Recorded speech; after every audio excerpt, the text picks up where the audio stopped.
Hi folks, and welcome to another Wednesday One Take. I'm Amy, and I'm happy to welcome you here to Frugal Over 50, where we talk about everything related to frugality, minimalism, and intentional living, especially aimed at the needs of the mature woman.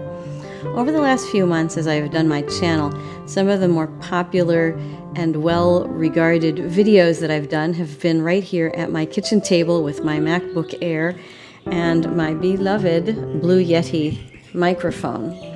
I'm not crazy about the video quality, but you folks seem to really enjoy the spontaneity of it. So I really appreciate that, and I want to bring you a Wednesday One Take from that perspective, because I have today a follow-up to last week's Wednesday One Take, which I'll link above and below.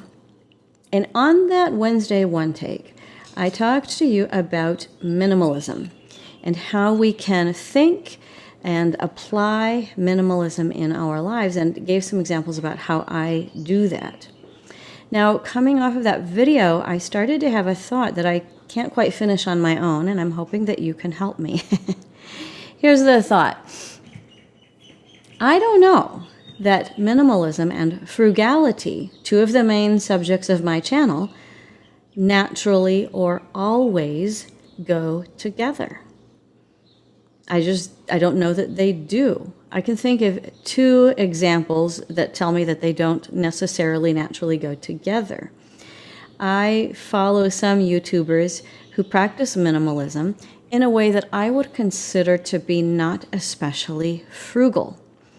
At least not for my income level, for instance. These would be folks who purchase an item of excellent quality, top quality, and then keep it forever. Now, that's wonderful, but you kind of have to have the money to do that from the beginning in order to do it, and it doesn't seem very frugal to me.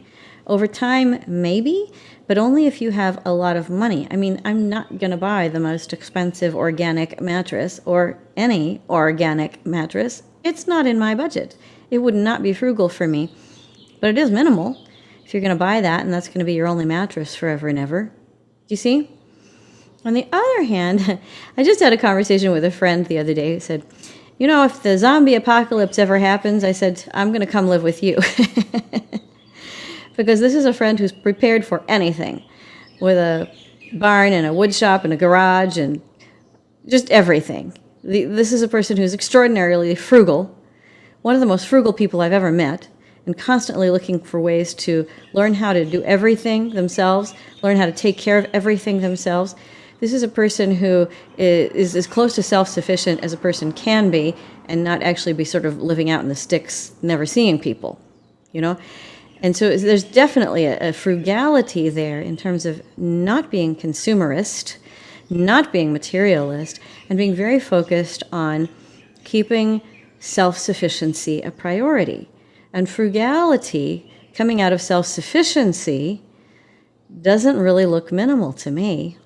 It might look like that to my friend, but to me it looks like everything. All of the scraps are over that house. All of the parts of different items, all of the possible things you could use for things. I even have had some elderly relatives who saved all of the styrofoam meat packing trays because those are really good trays and you could use them for something. But if you've been collecting them for decades, you have more than you need. But there's a mindset of frugality, of being saving, that leads itself, in what I can see anyway, to people saving lots of things. And they didn't go out and buy it. They didn't break the bank. These are people who save lots of money also. And then on the other hand, the other extreme, you have people who are minimal, but they're shopping for their minimal groceries at, you know, places like Whole Foods, which, you know, I sort of walk in and go, all right, if you must. But really? It's just, even for me, where I live, with food prices being high, when I visit someplace that has a Whole Foods, I go, it shouldn't cost this much, should it? And so it doesn't seem frugal. I don't know how these two interact. I tend to think of myself as being frugal to the degree that I am minimal. Is this possible?